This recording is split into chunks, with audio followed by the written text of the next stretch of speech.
আল্লাহর নবী বলেন, উম্মত আমি তোমাদেরকে জাহান্নাম থেকে বাঁচাইতে চাই কিভাবে। এটার উদাহরণ দিতে গিয়ে নবীজি এই কথাটা বলছে। আমি এক মিনিট সামনে একটা জিনিস দেখাবো শুধু। মানে আমি ওনারে মহব্বত করি, তো আমি ওনার হাত ধরে বললাম, ভাই আপনার আমি হাতে ধরি, বললাম আপনি যায়েন না, ওইটা আগুন, আপনি ধ্বংস হয়ে যাবেন। উনি ঝটকা দিয়ে আমার হাত ছাড়াই নিল, এটা সম্ভব। আমি ওনার ঘাড়ে হাত দিলাম, কাঁধে হাত দিলাম, ভাই আল্লাহর দোহাই আপনি যাইয়েন না, ধ্বংস হয়ে যাবেন, ওইটা আগুন। উনি আমার কাঁধের থেকে হাত সরাইয়া ফেলে দিল, এটাও সম্ভব। কিন্তু আমি যখন ভালোবাসার কারণে আমার সিদ্ধান্ত আমি তাকে বাঁচাবই, আমার ভাইকে, তখন আমি তার কোমরে জড়াইয়া ধরলাম, জড়াইয়া কোমরে ধইরা বললাম, না ভাই আমি তোমাকে ওই আগুনে পড়তে দিব না, আমি যাইতে দেব না তোমারে। আল্লাহর কসম নবীজি বলছে, উম্মত আমি আমার এক এক উম্মতকে কোমরে জড়াইয়া ধইরা জাহান্নামের আগুন থেকে বাঁচাইতে চাই। কোমরে জড়াইয়া ধরলে ছুটা বড় কঠিন, কঠিন না? হাতে না ছাড়াই দিলেন, কাঁধের হাতে না ফেলে দিলেন, কিন্তু কোমরে জড়াইয়া ধরলে কেমনে ছাড়বেন? তো নবী এটা বলছে, ওয়া আনা আখিযুন বিহুজাজিকুম, আমি তোমাদেরকে কোমরে জড়াইয়া ধরে চাই, তবু আমার উম্মত বেঁচে যাক, আমার এক এক উম্মত বেঁচে যাক, জাহান্নাম থেকে বাঁচো। আমার দোস্ত, আমার বাপ, আমার ভাই ফিরতেই হবে, জাহান্নাম থেকে বাঁচতেই হবে। দোস্ত বিষয়টা মামুলি মনে করেন, এটা একটা ওয়াজ করছি এই জন্য, আর 10 জন বক্তা ওয়াজ করছেন, আমিও করছি, না রে ভাইয়া এই জন্য না। সারাটা দিন রাত এই দৌড়ের উপরে থাকি, দৌড়ের উপরে থাকি। এই জন্য বললাম আমরা এক ফিকির, আমাদের আপনাকে এটা ভাবতে হবে, জাহান্নাম থেকে বাঁচতেই হবে বন্ধু। কোরআনে আল্লাহ বারবার একটা কথা বলছে নবীজিকে, আমাদের নবীকে পর্যন্ত আল্লাহ বলছে, বন্ধু ওমা আদরাকা মা হিয়া, এই বন্ধু জাহান্নামের আগুন কেমন আপনি জানেন? নবীজিকে বলছে আল্লাহ। নারুন হামিয়া, বন্ধু আপনাকে বলছি, লেলিহান আগুনের ধাউ ধাউ শিখা জাহান্নামের আগুন। ওমা আদরাকা মাল হুতামা, আল্লাহ বলছে বন্ধু হুতামা নামক জাহান্নামের আগুন কেমন জানেন? তো নবীজিকে আল্লাহ বলছে নারুল্লাহিল মুকাদা, আল্লাহ বলছে নবী আমি আমার কর্মচারী দিয়ে আগুন লাগাই নাই, আমি আমার কাজের লোক দিয়ে আগুনটা লাগাই নাই, আমি আল্লাহর হাতে লাগানো জাহান্নামের আগুন, এই আগুন আমি লাগাই দিছি। নারুল্লাহ, আমার হাতে জ্বালানো আগুন। আল্লাতী তাত্তাদিউ আলাল আফইদা, আল্লাহ বলে বন্ধু জাহান্নামের আগুনের প্রথম ফোঁটা, প্রথম স্পর্শ যখন জাহান্নামের আগুনে লাগবে, ছুঁইবে, সাথে সাথে নাফরমানের পুরা দেহ, ভিতরের সমস্ত অঙ্গ প্রত্যঙ্গ, কলজা সুদ্ধা একই মুহূর্তে জ্বালাইয়া ফেলবে। দুনিয়ার আগুন কখনোই এভাবে জ্বলে না। দুনিয়ার আগুন এক সাইড থেকে জ্বলতে থাকে, চেষ্টা করে লাফালাফি করলে, দৌড়ঝাঁপ করলে, ইচ্ছা করলে হয়তো বাঁচানো যায়। এটুকু পুড়ে গেছে, বাকিটা বাইচা গেছে, এটুকু পুড়া গেছে, বাকিটা বাইচা গেছে, আঙ্গুলগুলো পুড়া গেছে, বাকিটা বাইচা গেছে, ঠিক না? দুনিয়ার আগুন এরকম ধীরে ধীরে পড়ে, ধীরে ধীরে ধীরে ধীরে। কিন্তু আল্লাহর কসম, আল্লাহ কোরআনে বলছে জাহান্নামের আগুন যখন প্রথম সেকেন্ড স্পর্শ করবে, কলজা সুদ্ধা ভেতর বাহির পুরাটা একসাথে প্রথম মুহূর্তেই জ্বালায় ফেলে।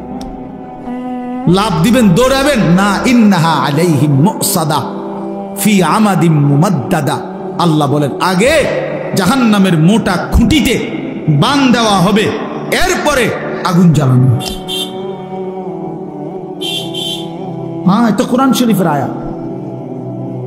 খুযুহু ফাগুল্লু, আল্লাহ বলে ফেরেশতাদেরকে জাহান্নামীকে ধরো এবং বাঁধো, সুম্মাল জাহিমা সাল্লু, এরপরে লাথি দিয়া জাহান্নামে ছুঁড়ে মারো। কোরআন শরীফের আয়াত। খামখেয়ালি করেন না ছেলেরা, খামখেয়ালি করেন না। হ্যাঁ, একটা মোবাইল, একটা নারী, একটা ছবি, একটা উলঙ্গ দৃশ্য, দোস্ত এটুকুতে এমন সুন্দর জীবন নষ্ট করে দিও না। একটা মোটর সাইকেল দিয়া জিন্দিগি শেষ করে দিও না। মোটর সাইকেল একটা পাইলে কুত্তার মতো এটা চালা, এমন জোরে ছাড়ে এটারে, মনে হয় যেন কুকুরে কামড় দিছে, এই জন্য এটা এত জোরে ছাড়ছে। আশ্চর্য, এটা কি ব্যারাম? এটার কোনো যুক্তি তো থাকতে হবে, বলেন একটা যুক্তি তো থাকা চাই। তুমি এত জোরে ছাড়লা, তুমি তো একটু পরে কাবার্ডের সাথে লরির সাথে একটা ধাক্কা খাইয়া তোমার মাথা ফাইটা যাবে, তোমার পাওটা ভাঙ্গে যাবে, এইটাও বোঝেন। আর যদি বলে যে এত জোরে চালাইছি মানুষে যাতে দেখে, তো মানুষে বা দেখবো কেমনে? দেখতে দেখতে তো তুমি নিমসা। মা কথা বোঝেন না। আমি মনে করেন মাত্র পজিশন নিলাম যে আমি সামু হেতের মোটরসাইকেলটা, হেতে তো গেছে গা চান্দিরা, তা আমি কেমনে দৌড়াবো তোমার ভিসি ভিসিটা চাইতাম বললে তোমার এই কারবারটা? তো এটা চায় কে? একটা বিকৃত মস্তিষ্ক ছাড়া, অসুস্থ মানসিকতা ছাড়া আর কিচ্ছু নেই। হ্যাঁ হ্যাঁ, আওয়াজ, এটার আওয়াজ, এটা চ্যালেঞ্জার 5, এটা খুইলা, এটা একেবারে বিভৎস। মানে ইচ্ছা করে এত বড় শব্দটাকে যার পছন্দ হয়, আমার নিশ্চিত তার যে তার ছিঁড়া গেছে, তার মাথা তার অন্য কেউ ছিঁড়া লাইছে, এটা নিশ্চিত, কোনো সন্দেহ নেই, কোনো সন্দেহ, কোনো সন্দেহ, হ্যাঁ হ্যাঁ, কোনো সন্দেহ নেই। এর জন্য হের মাথার তার ছিঁড়া লাইছে দেখে সে মোটরসাইকেলের তার ছিঁড়া লাইছে। হ্যাঁ হ্যাঁ, দোনোটা মাতাল। নাউজুবিল্লাহ, নাউজুবিল্লাহ। আল্লাহ পাক আমাদেরকে বিবেক দান করেন, ইনসাফ দান করেন। এজন্য আল্লাহর কাছে চাইতে হয় তৌফিক। আল্লাহুম্মা আইন্নি আলা যিকরিকা ওয়া শুকরিকা ওয়া হুসনি ইবাদাতিক। আপনার ছেলেটা নামাজ পড়ে না চাচা, কয়দিন চাইছেন এটা? আল্লাহর কাছে চাইছেন কয়দিন? চোখের পানি ফেলছেন কয়দিন? অঝরে কাঁদছেন কয়দিন? ছেলের বিদেশের লাইগা কতজন হুজুরে কইছেন? ফুলার নামাজের লাইগা কয়জন হুজুরে কইছেন? বলেন। দোতলার ছাদ ডালাই এটা কইছেন কতজনের? ভাই দোয়া কইরো, দোতলার ছাদ ডালাই খাস একটা দোয়া করো। কিটা খাস দোয়া? কিটা আবার ছাদ ডালার মধ্যে আবার খাস দোয়া কি? মানে যাতে করে এমন ভাবে ডালাই হয়, ডালাই লগে যেন নিচের দিকে ছাদ দিয়ে হয়ে যায়। খাস দোয়া না এটা, একবার জাঁতা দিয়ে যেন এটা নিচের দিকে যায়, এটা যেন ডাইবা যায় আর কি। শক্তর সাফে এমন শক্ত যেন হয় যেন এটা সাফের লগে ডাইবা যায়। দুনিয়া দুনিয়া নিয়ে এই পরিমাণ দোয়া চাইলেন, আখিরাতের দোয়া কই চাইলেন? কয়দিন বলছেন হুজুর দোয়া করেন বিবি যেন পর্দানসীন হয়, ছেলেটা যেন নামাজি হয়, মেয়েটা যেন চরিত্রবান হয়, ছেলের বউ যেন নেককার হয়, নাতি নাতনি যেন কোরআন পড়নেওয়ালা হয়। কয়দিন বলছেন? আখিরাত চাইলেন কয়দিন? দুনিয়া চাইলেন কয়দিন? কয়দিন চাইলেন? এজন্য ইনসাফের সাথে ভাববেন। বান্দা বলো না আমি আল্লাহ আর কি বললে, কেমনে বললে, আর কতবার বললে তুমি আমার কথা মেনে নিতা। অতএব বাপ যারা নামাজ পড়েন না, নওজোয়ান ভাই তোমরা যারা নামাজ পড়ো না, দোস্ত ইনসাফের সাথে এই রাত অন্ধকারে একাকী একটা মিনিটের জন্য হলো যদি মায়ের বুকের দুধ পান করে থাকো ভাইয়া, তো একবার হলো যদি মুসলমানের ঘরে জন্ম নিয়ে থাকো বন্ধু, একবার হলো ভাইবো যে তোমার আল্লাহ তোমার কাছে জানতে চাইছে যে বান্দা আমি আর কতবার বললে, আমি আর কত পারা নাজিল করলে। আমি 23 বছর বলে গেলাম, 23 বছর বলার পরও যেহেতু হয় নাই, তুমি বলে দাও বান্দা আমি আল্লাহ আর কতবার বললে, কত বছর বললে তুমি আমাকে মেনে নিতে, আমার কথাগুলো মেনে নিতে। কি বলবে? হ্যাঁ কি জবাব দিবেন বলেন? জবাব দেন। বেনামাজি জবাব দেন, সুদখোর জবাব দেন, এই হারামখোর জবাব দেন, বলেন। আর কত বছর বললে, কতবার বললে সুদ ছেড়ে দিতেন, আর কতবার বললে মিথ্যা ছেড়ে দিতেন। যেই বোনেরা বেপর্দা, ওই বেহায়া বেপর্দা নারীকে জিজ্ঞাসা করেন, এই অসভ্য বেহায়া নারী, আর কতবার বললে তুই পর্দা করতি বোন, বল, বলেন। আহ কিভাবে সম্ভব? আমি জিন্দেগিতে বহু চিন্তা করে দেখছি, আমি বহুত ভাবছি, বিশ্বাস করেন। একটা মুসলমানের বাচ্চা মুসলমানের ঘরে জন্ম নিয়া, মুসলমান পরিচয় দিয়া, খোদার 365 দিনে 1 বছর কোনদিন ফজরের নামাজ একদিনও পড়লো না, মুসলমানের বাচ্চা এত বড় জানোয়ার কেমনে হইল? আমি এই কথাটা রীতিমতো আমার মন চায় যে ডক্টরেট করি, যেটা বুঝতে, যেটা PhD করা দরকার। কিভাবে সম্ভব? মানুষের বাচ্চা কেমনে এত বড় হাইওয়ান হয়? আরে কোন কি ওমিয়া, এটা কিটা আসল? আমি কোনোভাবে কোনো ক্যালকুলেশন দিয়ে এটা মিলাইতারি না। একটা বছর বেটা তুই নাফরমান, কোনোদিন ফজরের নামাজ পড়লি না, আরে তুই কি মানুষের বাচ্চা রে? এটা কিভাবে সম্ভব ভাইয়া? ওই কোন মার ঘরে জন্ম নিল? আহা, তার মা কোথায়, তার বাবা কোথায়? কিভাবে সম্ভব? ওই মা কেমনে মেনে নিল, ওই বাবা কেমনে মেনে নিল? 16 বছর 18 বছর আপন ঘরে, মা বাবার ঘরে ঘুমায় সন্তান, কোনোদিন ফজরের নামাজ পড়ে না। মায়ের চোখেও এক ফোঁটা পানি নাই, বাবার চোখেও এক ফোঁটা পানি নাই। আহ, মা বাপ কেমনে মেনে নিল? সন্তানে বা কেমনে মেনে নিল? এভাবে কেমনে আল্লাহকে ভুলে গেল? ইয়া আইয়ুহাল ইনসান মা গাররাকা বিরাব্বিকাল কারীম।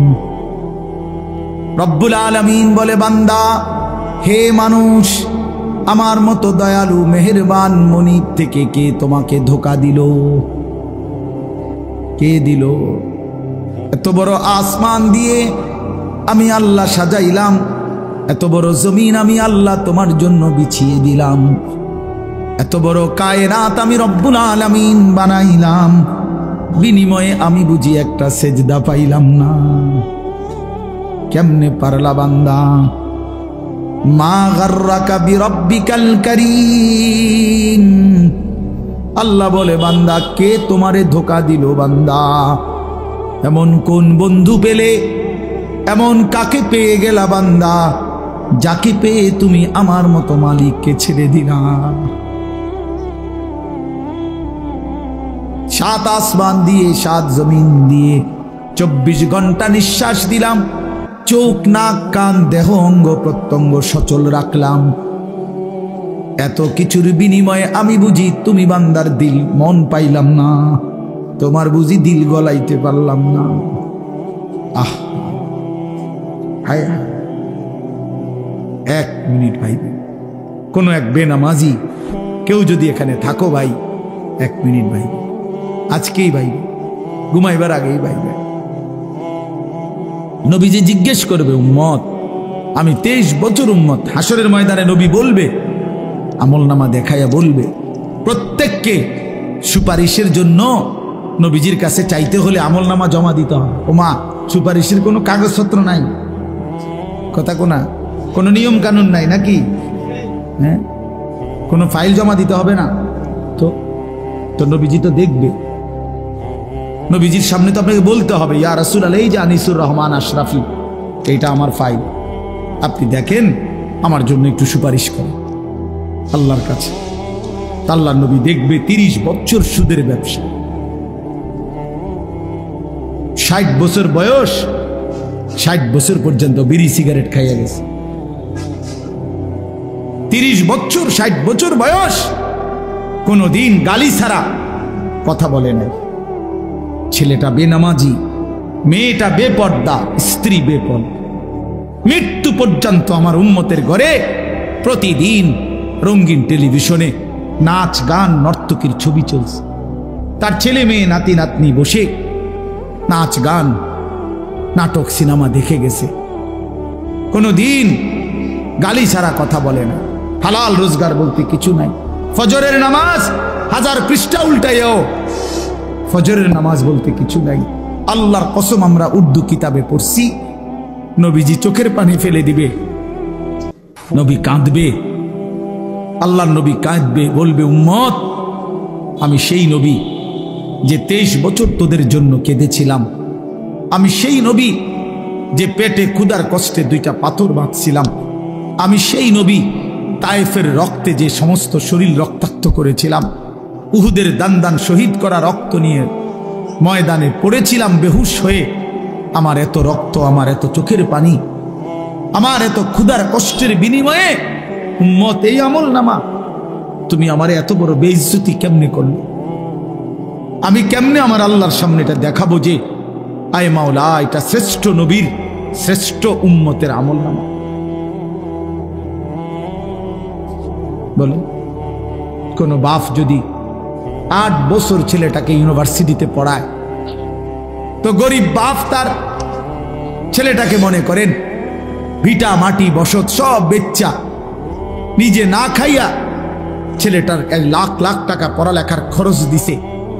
8 বছর পরে 6 বছর পরে বাপ রেজাল্ট সার্টিফিকেট দেখতেছে যে ফেল। ওই বাপ কি পরিমাণ কাঁদবে? ওই বাপ কি পরিমাণ কাঁদবে? ওই বাপ বলবে না যে বাপ আমি তোরে মানুষ করার জন্য, তোর পড়ালেখার খরচ দেওয়ার জন্য ভিটাটা বেচা ফেলছি, মাটিটা বিক্রি করে ফেলছি, আমি জীবনে কোনো সুখের নাগাল পাই নাই। এই বছরও ভাই, এই গত হজ্জেও এক জিদ্দা থাকে এক প্রবাসী ভাই, আমি তো হজ উমরার সফরে গেলে প্রবাসীদের রুমে রুমে যাই,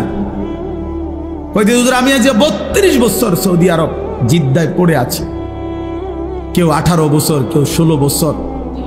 জীবনের এই সুখের সময়টা যারা কাটাইছে বিদেশের জমিনে, যৌবনের পুরাটা টাইম শেষ করে দিছে বাপ, বিনিময়ে সেই বাপ যখন দেখে তার ছেলেটা ফেল, তখন সে বলবে বাপ তুই আমার এটা কি দেখাইলি? তুই আমার এতগুলো টাকা, তুই আমার এত বড় বেইজ্জতি কেমনে করলি বাপ? এটা বলবে না? তো নবী সাল্লাল্লাহু আলাইহি সাল্লামও বলবে, খোদার কসম নবীজিও বলবে, আল্লাহর কসম নবীও বলবে যে উম্মত তুমি আমার এত বড় বেইজ্জতি কেমনে করলে? এই জন্য দয়া করে আমি অনুরোধ করছি প্রত্যেকে মেহেরবানি করে একটু জমে কাছাকাছি হয়ে বসলে আপনি বরকত পাবেন। ফাঁকা জায়গা পূরণ করে বসে কথাটা গুরুত্ব দিয়ে শুনেন। আপনি যদি মনে করেন যে একজন আলেমের এই কথাটাই শুনলেন না, তো আপনি যে সামনে কি শুনবেন এটা তো বুঝাই যায়। কথা বুঝছেন না? তাইলে প্রথম কথাই যেহেতু পাত্তা দিলেন না, তো পরের কথা আর কি শুনবেন? তার তো বুঝাই যায়, ডগ দেখেই তো বোঝা যায় যে কি হবে সামনে। এই জন্য দয়া করে জমে বসলে ভালো। হাদিসের মধ্যে আছে, আল্লাহ নবী সাল্লাল্লাহু আলাইহি ওয়াসাল্লাম বলছেন, মান রাআ ফুরজাতান ফাজালাসা ফিহা ফাকাদ আওয়া ইলাল্লাহ। নবী সাল্লাল্লাহু আলাইহি ওয়াসাল্লাম বলেন, একেবারে বুখারীর হাদিস, বুখারী শরীফের প্রথম খণ্ডের হাদিস। নবী সাল্লাল্লাহু আলাইহি ওয়াসাল্লাম বলেন, যে ব্যক্তি কোনো দ্বীনি মজলিসে ফাঁকা জায়গা দেখল অতঃপর নিজে পূর্ণ করে বসলো, তো সে আল্লাহ তাআলার আশ্রয় ঠিকানায় পৌঁছে গেল। আচ্ছা বলেন তো কেমন ফজিলত এটা? মানে আল্লাহ তাকে নিজের করে নিলেন, নিজের করে নিলেন। এই জন্য ফাঁকা জায়গা দ্বীনি মাজমায় পূরণ করে বসা অনেক নেকি, অনেক নেকি। হাদিসের মধ্যে আছে, নবী সাল্লাল্লাহু আলাইহি ওয়াসাল্লাম বলছেন, লাউ তা'লামুনা মা ফিন নিদা ওয়াস সাফফিল আউয়াল সুম্মা লাম ইয়াজিদু ইল্লা আন ইস্তাহামু আলাইহি লাস্তাহামু। নবীজি বলেন, আমার উম্মত মসজিদে আজান দেওয়া এবং মসজিদে প্রথম কাতারে বসা, এই দুই আমলের মধ্যে কি পরিমাণ নেকি যদি তোমরা বুঝতা, তাইলে লটারি দিয়ে হলেও নিজেদের মধ্যে এই দুইটি আমলে যত্নবান হইত। অর্থাৎ আজানের টাইম হয়েছে, তো 10 জন দাঁড়ায় গেছে, দাঁড়ায় আছে মাইকের সামনে, আমি আজান দেব, আমি আজান দেব ফি সাবিলিল্লাহ। তখন লটারি দিয়ে ঠিক করতে হইতো যে কে দিবে এখনকার আজান। মসজিদের প্রথম কাতারে বসতে পারে 30 জন, একসাথে ঢুকছে 50 জন, আমরা সবাই বসতে চাই, তাইলে লটারি দিয়ে ঠিক করতে হতো যে প্রথম কাতারে কে বসবে। তার মানে সামনে বসার এটা নেকি, অনেক নেকি, অনেক নেকি। এই জন্য সব সময় মনে রাখবেন, ওলামায়ে কেরামের চোখের কাছে, দ্বীনি মজমার চোখ কাছে বসার মধ্যে বরকত বেশি। মুসলিম শরীফের হাদিস আছে, আল্লাহর নবী সাল্লাল্লাহু আলাইহি ওয়াসাল্লাম বলেন, খায়রু সুফুফির রিজালে আউয়ালুহা ওয়া শাররুহা আখিরুহা। পুরুষের জন্য সর্বোত্তম হলো প্রথম কাতার, সবচেয়ে অপছন্দনীয় হলো পিছনের কাতার। রাসূলুল্লাহ সাল্লাল্লাহু আলাইহি ওয়াসাল্লাম বলছেন, আর ওয়া খায়রু সুফুফিন নিসাই আখিরুহা ওয়া শাররুহা আউয়ালুহা, আর মহিলার জন্য সবচেয়ে উত্তম হলো পেছনের কাতার, সবচেয়ে অপছন্দনীয় হলো প্রথম কাতার। মহিলা পুরুষের সামনে থাকা এটা অপছন্দনীয়। এটা ইউরোপ বানায় নিছে লেডিস ফার্স্ট, না লেডাস ফার্স্ট, মানে এটা আমি বানাইলাম আর ইংরেজি। পুরুষ আগে, অধিকার এবং মর্যাদা, এই কথার অর্থ আল্লাহ তাআলার নিজামকে উলটপালট করা না। কোনো কিছুকে সম্মান দিতে হইলে, অধিকার দিতে হইলে এর অর্থ এই না যে আল্লাহর বিধান রাসূলের বিধানকে লঙ্ঘন করা আর এটার দ্বারা অধিকার প্রতিষ্ঠিত করা, না, এটার দ্বারা অধিকার হয় না। প্রকারান্তরে অধিকার খর্ব করা হয়। এই জন্য আল্লাহ নবী সাল্লাল্লাহু আলাইহি ওয়াসাল্লাম বলছেন নারীর জন্য পেছন, অর্থাৎ সে পিছনে হাঁটবে, পুরুষ সামনে হাঁটবে, পুরুষ সামনে থাকবে। হযরত মূসা আলাইহিস সালাম তাফসীরের মধ্যে আছে, মূসা আলাইহিস সালাম যখন মিশর থেকে চলে গেছিলেন ফেরাউনের বাহিনীর ভয়ে, ছোটবেলায়, ছোট না মানে কিশোর বয়স বা যুবক বয়স এই সময়, তখন পার্শ্ববর্তী যেই দেশে গেছিলেন ওই দেশের নাম হলো মাদায়েন। তো সেখানে দুই বোন বকরিকে পানি পান করাইবার জন্য কূপের কাছে আসছিল, কিন্তু পুরুষদের বীরের কারণে তারা আগাইতে পারতেছিল না। তখন মূসা আলাইহিস সালাম ওই দুই বোনের বকরিগুলো তিনি নিজে কূপের থেকে পানি উঠাইয়া পানি পান করাই দিছিলেন।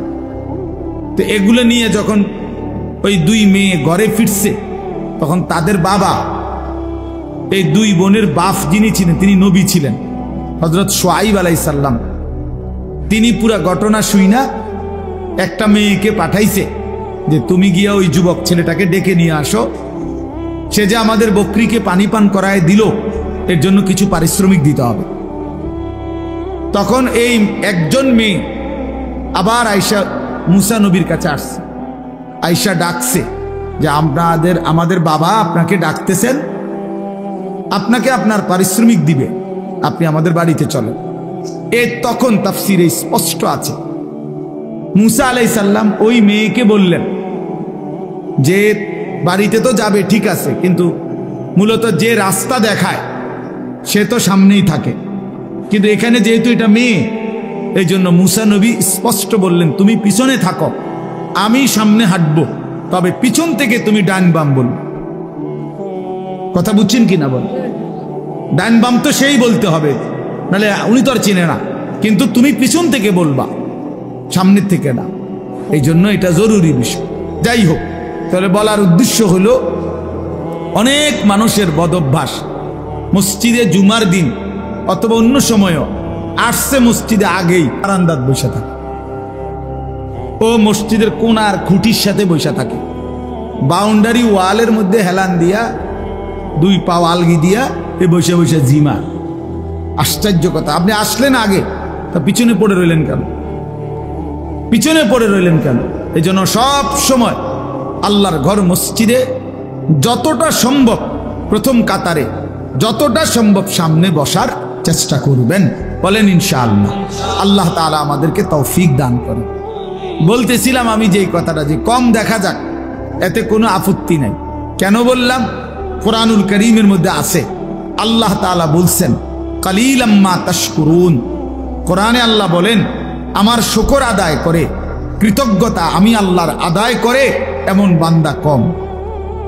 কালিল ওয়া কালিলুম মিন ইবাদিয়াশ শাকুর, আল্লাহ বলেন আমার কৃতজ্ঞ বান্দা পরিমাণে কম।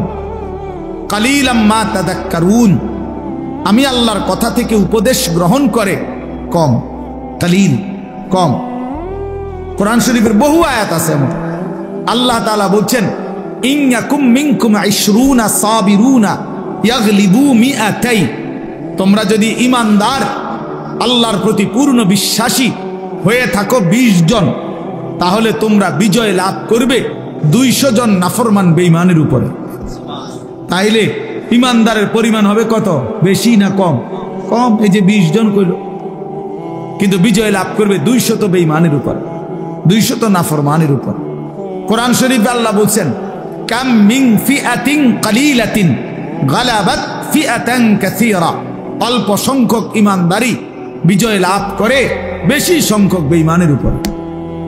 এজন্য দোস্ত, এজন্য বাপ, এটা ভাবা উচিত, সংখ্যা নিয়ে কোনো বিষয় না। সফলতা কিংবা ব্যর্থতার জন্য, কোরআন সুন্নাহর দৃষ্টিতে সফলতা বা ব্যর্থতার জন্য সংখ্যা কোনো বিষয় নয়।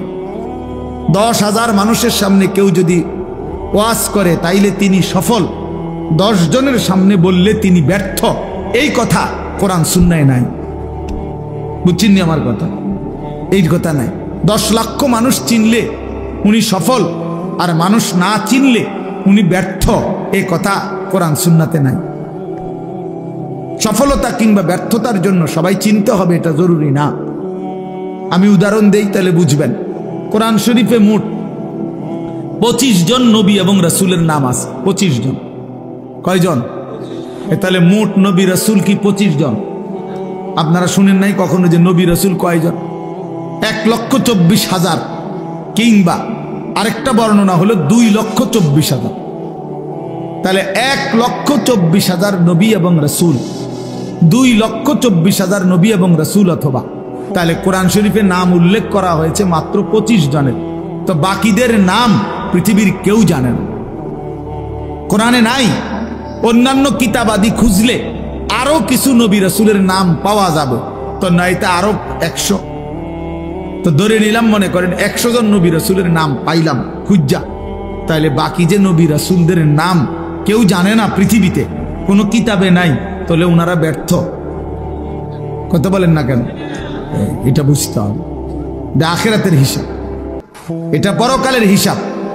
আচ্ছা, আমাদের প্রিয় নবী সাল্লাল্লাহু আলাইহি ওয়াসাল্লাম তিনি যখন বিদায় হজ্জে আরাফাতের ময়দানে, নবীজির নিজে যে বছর হজ করছেন সেই বছর হজ্জের ময়দানে নবীজি ভাষণ দিয়েছিলেন 1,25,000, প্রায় 1.25 লাখ সাহাবীর সামনে।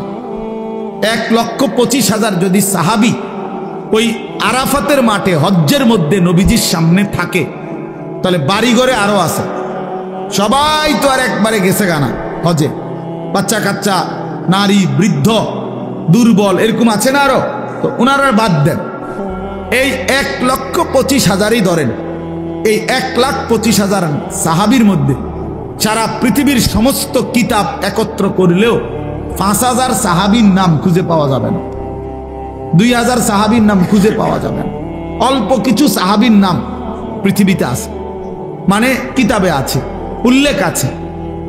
তাইলে আপনি ধরেন একেবারে 5,000-এর নাম পাওয়া গেল, ধরে নিলাম কথার কথা, তাহলে 5,000 সাহাবীর নামও যদি খুঁজে পাওয়া যায়, তাহলে তো শুধু হজ্জের ময়দানের ওই 1,20,000 সাহাবীর নাম পৃথিবীর কেউ জানে না, তো ওনারা ব্যর্থ। এইটা আমরা মনে রাখতে হবে, এটা খুব জরুরি বিষয়। এক তো আখিরাতের মুআমালা, আরেক তো হলো দুনিয়ার, আপনাদের দুনিয়ার হিসাব।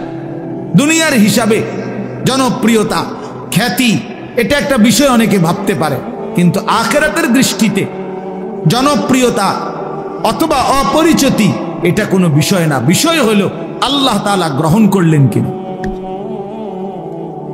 গ্রহণ করলেন কিনা। আমারে 10 লক্ষ মানুষ চিনে, কিন্তু আল্লাহ তাআলা গ্রহণ করে নাই, তো 2 পয়সার কোনো মূল্য নেই, 2 পয়সার মূল্য নেই। হ্যাঁ, আমারে 50 লক্ষ মানুষ চিনে, তো এতে করে আমার কবরের আযাব মাফ। 1 কোটি মানুষ চিনে, আমারে কবরের আযাব মাফ আমার? না বন্ধু, না বাপ, এটা বুঝতে হবে। আখিরাতের বিবেচনা, আখিরাতের মুআমালা, পরকালের হিসাবে সফলতা কিংবা ব্যর্থতা হচ্ছে আল্লাহ তাআলার গোলামির মধ্যে, আল্লাহর বন্দেগীর মধ্যে। এজন্য কোরআন শরীফে স্পষ্ট আয়াত আছে। আপনারা দেখবেন অনেক মানুষ জানাজা যখন হয়, আমাদের এই যে ভাইরা যারা রাজনীতি করে, ওনারা সবাই জানাজার মাঠে উপস্থিত থাকে, বক্তব্যও দেয়, এবং অনেক মানুষও, সমাজের মান্যগণ্য ব্যক্তিরাও লাশের সামনে 1 মিনিট 2 মিনিট বক্তৃতা দেয়। কিন্তু অধিকাংশই বক্তৃতা দিতে গিয়ে একটা লাইনে শুধু বলে যে কুল্লু নাফসিন যায়িকাতুল মাউত, আমাদের সকলকেই মৃত্যুবরণ করতে হবে। কিন্তু মজার বিষয় হইল কোরআন শরীফের যত জায়গায় এই কথাটা আছে, এতটুকু বলে কোন জায়গায় আল্লাহ কথা শেষ করে নাই। বুঝেন নাই আমার কথাটা? সকলকেই মৃত্যুর স্বাদ গ্রহণ করতে হবে, এরপরে কথা শেষ, একটা দাড়ি, এমন না। প্রত্যেক আয়াতে এই কথার সাথে আরো কথা আছে। সেই কথাটা কি? সেই কথাটা কি?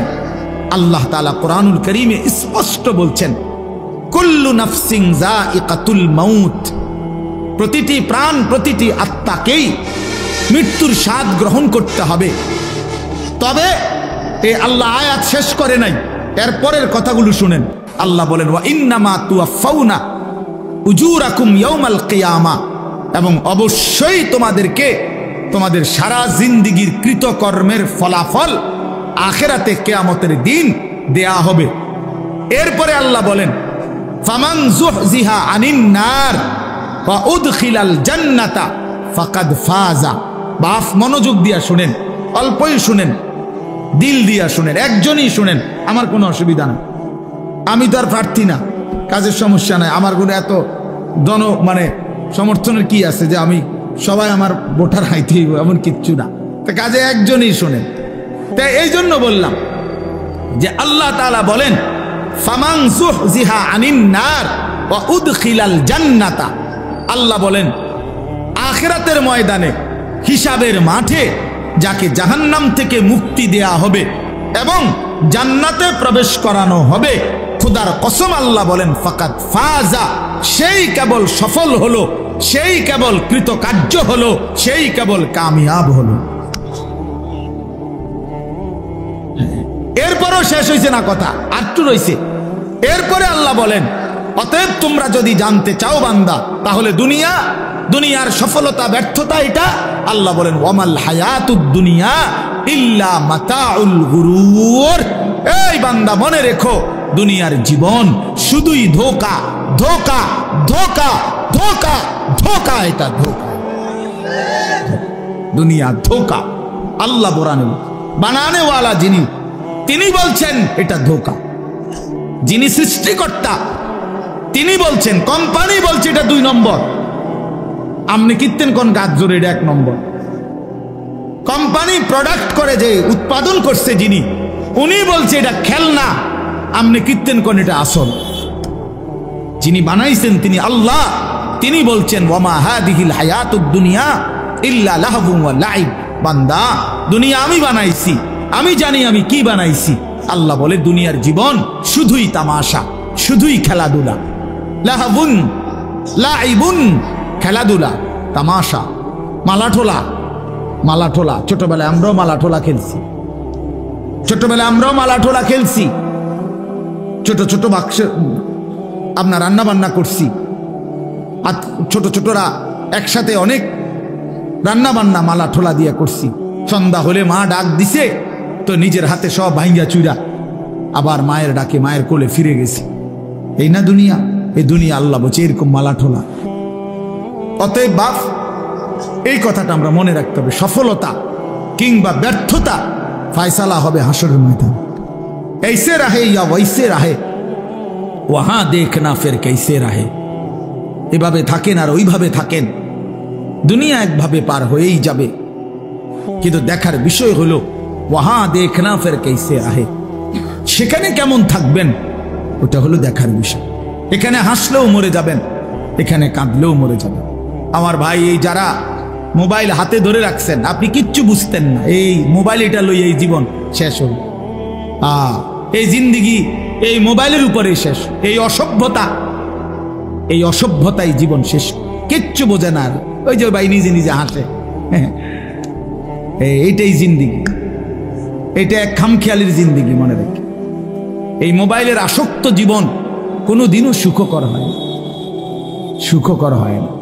এই মানুষটার জীবনের কোনো এক পর্যায়ে কোনো সেন্স কাজ করে না।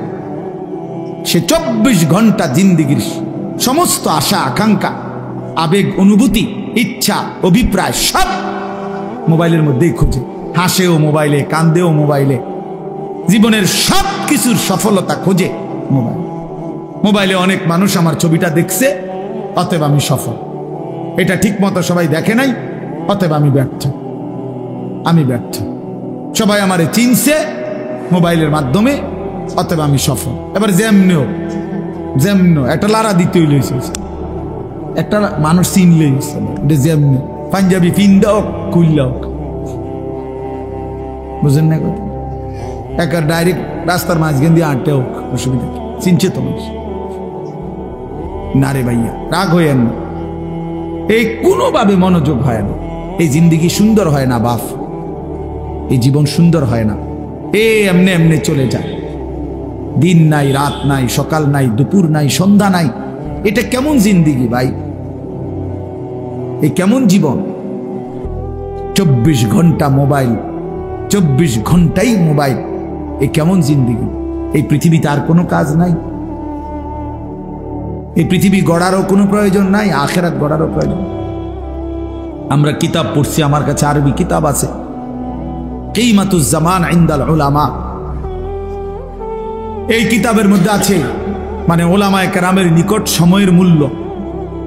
তো এই কিতাবে আমরা পড়ছি, এক বুজুর্গকে এক সাধারণ মানুষ আইসা বলছে, হযরত আপনার সাথে আমি একটু কথা বলবো। তিনি বললেন, কোনো প্রয়োজনীয় মাসআলা? বললেন, না, এমনি একটু কথা বলতাম। তখন উনি বললেন যে, তাহলে তুমি সূর্যের গতিকে কিছুক্ষণের জন্য থামায় রাখো, যতক্ষণ তুমি কথা বলতে চাচ্ছ। যদি তুমি সূর্যের গতি থামাইতে পারো তাইলে আমি রাজি আছি, আর যদি না পারো তাহলে তুমি আমার হায়াতের এই আধা ঘন্টা কেন নষ্ট করো? এই সময় তো আমার, এই 20 মিনিট তো তোমার গেলে আমারও যাবে, 30 মিনিট তো তোমার গেলে আমারও যাবে। তুমি কেন নষ্ট করবে আমার এই হায়াত? বলে এইভাবে ভাবতেন ওনারা, এইভাবে ভাবছেন। প্রতি সেকেন্ড আমার থেকেই যায়। ইরতাহালাতিদ দুনিয়া মুদবিরা ওয়ারতাহালাতিল আখিরাতু মুকবিলা। নবী সাল্লাল্লাহু আলাইহি ওয়াসাল্লাম বলছেন, উম্মত, প্রতি মুহূর্তে, প্রতি সেকেন্ডে দুনিয়া তোমার পিছনে যায়, আখিরাত তোমার আগে আসে। এক এক ঘন্টা যাচ্ছে মানে আমার দুনিয়া যাচ্ছে, প্রতি ঘন্টা যাচ্ছে মানে আমার আখিরাত আগাচ্ছে। আমি কবরের দিকে আগাইতেছি, আমি আখিরাতের দিকে আগাইতেছি। ফাকুনু আবনা আল আখিরা ওয়ালা তাকুনু আবনা আদ দুনিয়া। নবী সাল্লাল্লাহু আলাইহি সাল্লাম বলেন, অতএব আখিরাতের সন্তান হও, দুনিয়ার সন্তান হইও না। অর্থাৎ নবীজি বলছেন, উম্মত, আখিরাতের পরিচয়ে পরিচিত হও, শুধু দুনিয়ার পরিচয়ে পরিচিত হও। শুধু ডাক্তার, শুধু ইঞ্জিনিয়ার, শুধু ব্যারিস্টার, শুধু উকিল, শুধু চাকরিজীবী, শুধু ব্যবসায়ী, শুধু রাজনীতিবিদ, শুধু শুধু এতটুকুই, শুধু একটা দুনিয়ার পরিচয়, ড্রাইভার, শুধু কুলি, শুধু দিনমজুর, শুধু কৃষক, এ তো দুনিয়ার পরিচয়। আল্লাহর নবী বলছেন, আখিরাতের পরিচয়ে পরিচিত হও। লোকে যেন বলে সে নামাজি, সে চরিত্রবান, সে দিনদার, সে আখলাকওয়ালা, সে মসজিদকে ভালোবাসে, মাদ্রাসাকে ভালোবাসে, ওলামায়ে কেরামকে ভালোবাসে। হ্যাঁ, বছর শেষে হিসেব করে যাকাত দেয়, বা জামাত মসজিদে নামাজ পড়ে, রমজানে রোজা আদায় করে, হালাল হারামের পার্থক্য মেনে চলে। লোকে যেন বলে দিনদার, লোকে যেন বলে ফরহেজগার, লোকে যেন বলে আল্লাহওয়ালা। খোদার কসম, নবী বলছে, উম্মত, এমন পরিচয়ে পরিচিত হও। শুধু দুনিয়ার পরিচয় লাগাইও না, শুধু দুনিয়ার পরিচয়ে পরিচিত হইও না। এই জন্য আমার বাপ, আমি আমার এই কথাটা বললাম, সফলতা কিংবা ব্যর্থতার জন্য এটা কোনো বিষয় না, বিষয় হলো আখিরাত। ফামান যুহজিহা আনিন নার ওয়া উদখিলাল জান্নাহ ফাকাদ ফাজা। আল্লাহ কোরআনে বলছে, যাকে জাহান্নাম থেকে মুক্তি দেয়া হলো, জান্নাতে প্রবেশ করানো হলো, সেই সফল হলো। কাদ আফলাহাল মুমিনুন, আল্লাহ বলেন ঈমানদারগণ সফল হয়েছে। কেন? আল্লাযীনা ইয়ারিসুনাল ফিরদাউসা। এই যে আল্লাহ সরাসরি কোরআনে বলছে, কেন মুমিন সফল হয়েছে? আল্লাহ বলে, কারণ তারা জান্নাতুল ফিরদাউসের উত্তরাধিকারী হবে। অতএব যে মুমিন জান্নাতের অধিকারী হবে, সেই সফল হবে, সেই সফল, সেই সফল হবে। ওয়াকালুল হামদুলিল্লাহিল্লাযী আযহাবা আন্নাল হাযান ইন্না রাব্বানা লাগাফুরুন শাকুর। আল্লাহ বলে জান্নাতি বান্দা জান্নাতে ঢুকে বলবে, আল্লাহ আপনার প্রশংসা করছি, আজকে আমার জীবনের যত দুশ্চিন্তা চিরতরে শেষ হলো, আজ আমি জান্নাতে ঢুকলাম। মোমেন থামবে সেদিন, জান্নাতে ঢুকবে যেদিন। মোমেন তৃপ্ত হবে সেদিন, জান্নাতে যাবে যেদিন। মোমেনের জিন্দেগির সমাপ্তি হবে, সমস্ত চিন্তা ফিকির পেরেশানি, সমস্ত অস্থিরতা, সমস্ত মেহনত, সমস্ত টেনশনের সমাপ্তি হবে সেদিন, খোদার জান্নাতে ঢুকবে যেদিন। এজন্য বাপ বুঝতে শিখেন, আমিও আপনিও, আমিও আপনিও, আপনিও। দুনিয়া বাদ দিতে বলি না, কোরআনুল কারীমের মধ্যে আল্লাহ তাআলা বলছেন, ওয়ালা তানসা নাসীবাকা মিনাদ দুনিয়া, বান্দা তোমার দুনিয়ার প্রয়োজন ভুলে যেও না। আমি তোমারে দুনিয়া ছাড়তে বলি না, দুনিয়া ছেড়ে দিলে তুমি আমল করবা কেন? হায়াত না পাইলে বন্দেগী করবা কেন? দুনিয়া বাদ দিতে বলে না, আখিরাতকে 24 ঘন্টা সঙ্গী বানাইতে বলছে, সঙ্গী বানাইতে বলছে। কোরআনে আল্লাহ দোয়া শিখাইছে, মুমিনের দোয়া। আপনারা সবাই পারেন এই দোয়াটা, সবাই এই দোয়াটা পারে। রব্বানা আতিনা ফিদ দুনিয়া হাসানা ওয়া ফিল আখিরাতি হাসানা ওয়া কিনা আযাবান নার। আয় আল্লাহ, আমি পুরা দুনিয়া চাই না, আল্লাহ আমি পুরা দুনিয়ার যা ইচ্ছা তাই চাই না। দুনিয়ার মধ্যে যা হালাল, যা পবিত্র, যা উত্তম, যা বৈধ, যা আপনার অনুমোদিত, আমাকে সেই হাসানা উত্তম যা তা দুনিয়ায় দেন, আখিরাতে যা উত্তম আপনি তা দেন, জাহান্নামের আযাব থেকে মুক্তি দিয়ে দেন। তাহলে দুনিয়া চাইতে নিষেধ করছে, উত্তমটা চাইবেন। আল্লাহ দুনিয়া দেন, তবে হালাল হারাম মিলাই আনা, হালাল দেন, জায়েজ না জায়েজ মিলাই আনা।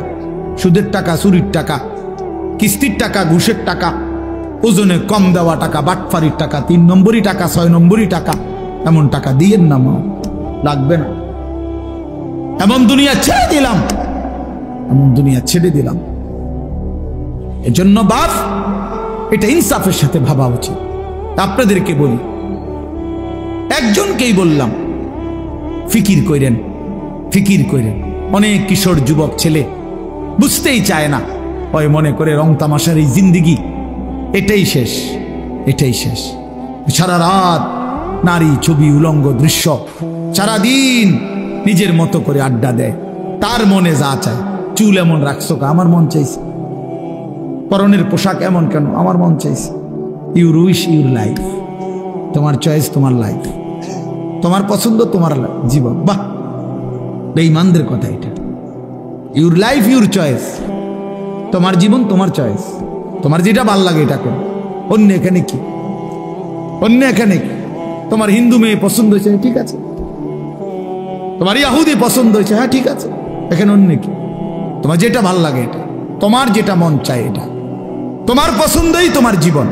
খোদার কসম, কোরআন শরীফের আয়াত আছে বাপ, সূরা আরাফের মধ্যে আল্লাহ তাআলা বলছে, এই মনের ইচ্ছা মতো যে চলে, ওয়াত্তাবা হাওয়াহু, যে তার নফসের মনের চাহিদার অনুসরণ করে, আল্লাহর বিধান, রাসূলের বিধান, কোরআনের বিধান, ইসলামের বিধান, ধর্মের বিধান কিছুই যে মানে না, কোনো ধার ধারে না, পরোয়া করে না, পাত্তা দেয় না, আল্লাহর কসম, আল্লাহ কোরআনে বলছেন, ফামাসালুহু কামাসালিল কালব, ওই ব্যক্তির উদাহরণ, ওই ব্যক্তির জিন্দেগি কুকুরের মতো, কুত্তার মতো, কুত্তার মতো, কুত্তার মতো, কুত্তার মতো। দেখা ওই জিন্দেগি কুত্তার জিন্দেগি, ওই জিন্দেগি কুত্তার জিন্দেগি।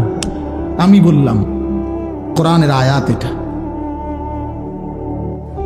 যে জীবন, যে জীবন মালিকের গোলামি নাই, যে জীবন সৃষ্টিকর্তাকে মনে করায় না, যে জিন্দেগি বানানেওয়ালাকে মনে করায় না, 24 ঘন্টা নাফরমান চলে গেছে, একটা সেজদা দিতে পারলি না, তুই কোন মানুষের বাচ্চা? তুই বেটা, তুই কোন মার ঘরে জন্ম নিছ বেটা? তুই কোন মানুষের বাচ্চা বেটা? তুই কোন মুসলমানের বাচ্চা? তুই কে বললো তোরে মুসলমান বেটা? তুই জানোয়ার না তো জানোয়ার কে বেটা? একটা সেজদা দিবে না, মানুষের বাচ্চা এমন হবে? 24 ঘন্টায় একবারও মনিবের কথা মনে পড়বে না? ওমা কয় কি?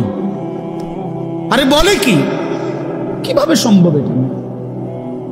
কিভাবে সম্ভব? মানুষের বাচ্চা এমনি হয় কেমনে? মুসলমানের ঘরে জন্ম নিয়ে কিভাবে সম্ভব বলেন? হ্যাঁ, সাফ কথার জবাব দেন। রাগ করবেন কার লগে? কোরআন শরীফ এটা তো কোরআনের আয়াত বলছে। আপনি তর্জমা ভুল করলে পরে আইসেন, অসুবিধা, আমরা তো আসি এনে, বুঝেন নাই? ফামাসালুহু কামাসালিল কালব, সরাসরি কোরআন শরীফ আল্লাহ বলছেন তার উদাহরণ কুত্তার মতো। কালবুন অর্থ কুকুর, অন্য কোনো অর্থ নাই, বিকল্প কোনো অর্থ নাই। ইন তাহমিল আলাইহি ইয়ালহাস আও তাতরুকহু ইয়ালহাস।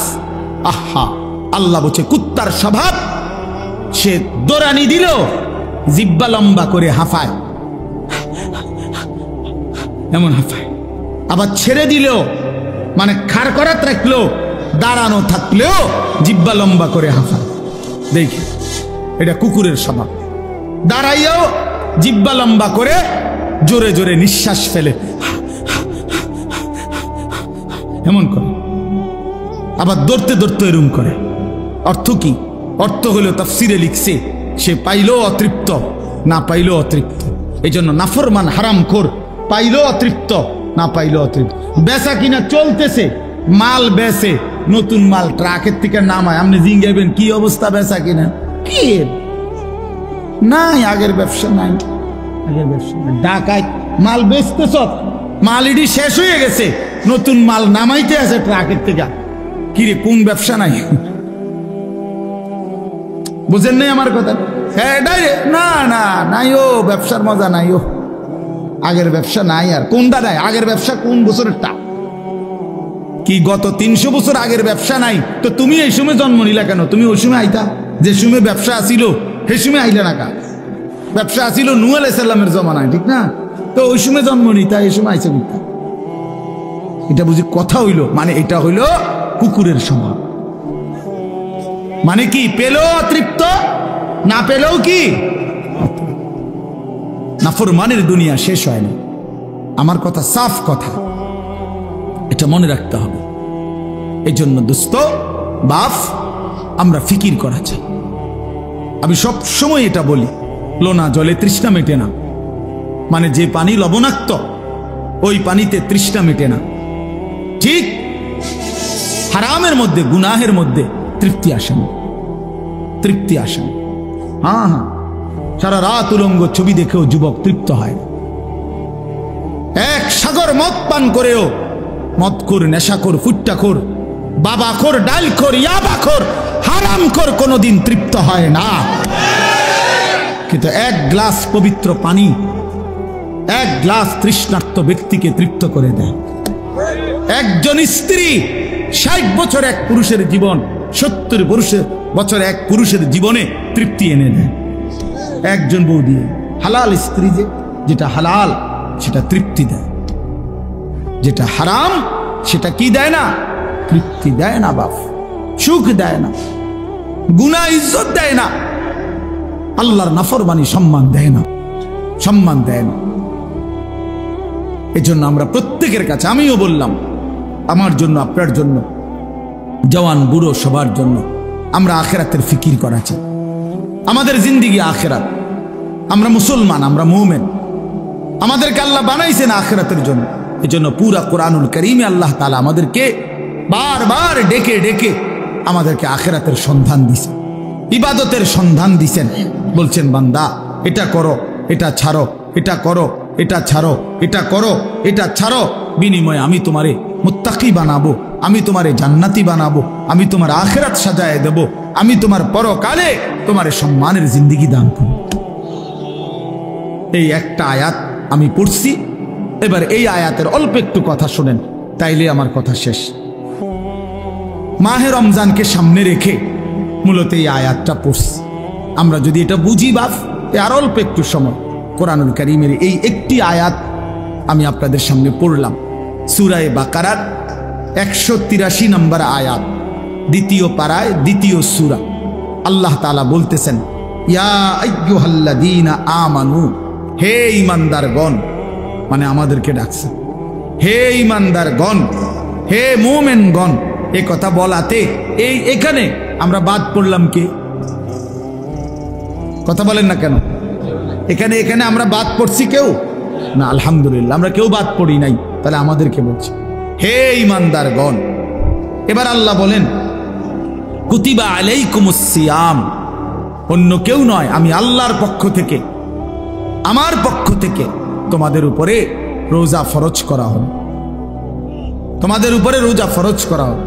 আল্লাহ তাআলা বিষয়টার গুরুত্ব দিয়েছেন যে বান্দা খামখেয়ালি মনে করো না, আমি আল্লাহ ফরজ করছি, আমি আল্লাহ ফরজ করছি। কথা বুঝ? ওই দেখেন ওই মাসুম দেখো তোমার পিছনে ও পিচ্ছি পাঞ্জাবিওয়ালায় নিচে দিয়া মোবাইলে ছবি উঠা, মাটির তলে উঠাও, তুমি তো শুধু চাই প্লাস্টিক কোথাকার, এটা ফালতু। মানে কিছু মানুষের আরো 2-3 জন দেখছি এইটা ছাড়ে না, মোবাইল ছাড়তেই পারে, কি আশ্চর্য।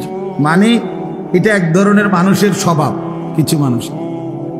হ্যাঁ হ্যাঁ, না না রোগ না, মানে এটা এক ধরনের মানসিকতা হলো যে হুজুর মূল কথা হলো আমি আসলে কারো কথাই শুনি না, তা আপনি হঠাৎ আপনার কথা শুই না, আমার সিরিয়াল নষ্ট করতে আমি চাই না। আমার জিন্দিগির একটা সৌন্দর্য আছে, আমি কারো কথা মানি না, কারো কথা শুনি না। কাজেই আপনি তারও কত বালা হুজুর কইছে আমি ছাড়ছি না, আর আপনাদের বুড়া হুজুর আইছেন মিয়া বিন্দাসরতে, আপনি আমার ঠিক করে লাগবেন তোর মিয়া। গাদ্দার মানসিকতায়, গাদ্দার সিদ্ধান্তই নিয়েছেন। আমার বাপ, আমি একটা মিনিট বুঝাই, না না খাওয়ার জন্য একটা জিনিস বুঝাইতে চাচ্ছি। হাদিসের মধ্যে আছে আল্লাহ নবী সাল্লাল্লাহু আলাইহি সাল্লাম বলছেন কিছু মানুষের দিল কালকুজে মিরবাদান, এই শব্দটা নবীজি বলছেন কিছু মানুষের অন্তর হয় এরকম, এই যে এইটা যেরকম উল্টায় রাখলাম এখন এরকম, মানে গ্লাস উল্টানো, গ্লাস উল্টানো, জগ উল্টানো, বালতি উল্টানো, মগ। এই শব্দের অর্থ হইল এইটা যদি এখন এমনি রাখে, মানে কোন একটা গ্লাসে, তাহলে এইটার উপরে যদি আটলান্টিক মহাসাগরের পানিও ফালায় পূর্বে, এটা কেন?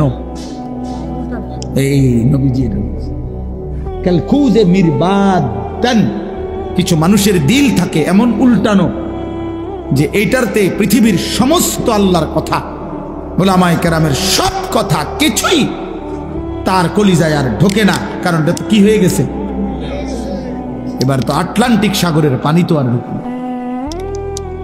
লা ইয়ারিফু মারুফান ওয়ালা ইউনকিরু মুনকারান, নবীজি বলেন এই উল্টানো দিলে আর কোনো নেক কাজ তার কাছে বুঝে আসে না, কোনো গুনাহের কাজ আর ছোটে না। রাগ হইয়েন না ভাইয়া, আমি অনুরোধ করলাম বুঝতে শিখেন। শুধু আমি উপরের দিকে তাকাই আমার মতো বলে গেলাম, আমি এটা